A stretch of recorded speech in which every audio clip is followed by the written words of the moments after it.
Đôi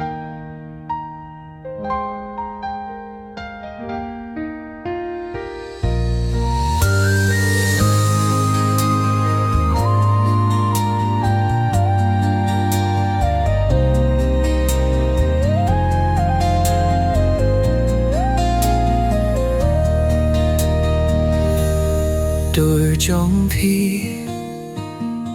ako Kongrit ngày ấy kin mau man la kasngi ka jinglong ka pa pura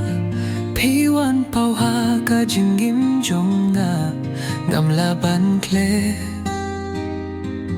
ngày ấy kin ma ya pi man la kasngi habatia haba shong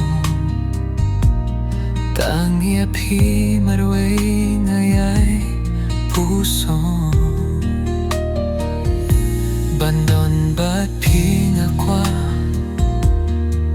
edikti lano pinsnal tu shisha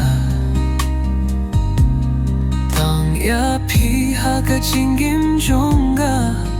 ngalaray bat pi baro shirta wan se yed ha jingim jong ngaya pi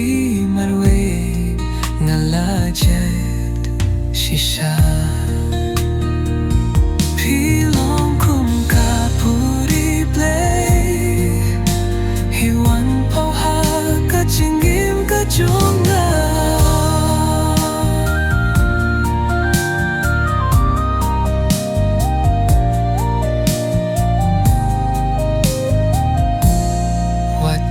chai say nanga na maria pinga ye chisha na duba ngayo ya pi long kumu page man la kasngi pi don ka bor ban kring yanga wat min miet ya pinga boy ruma aban sku tu ya ka jingi ka jonga ya pinga da ye chisha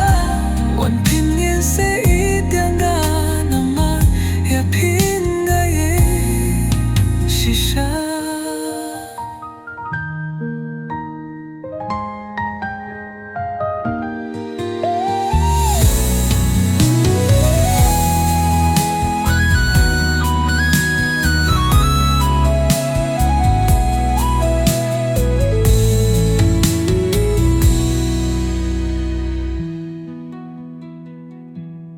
What penny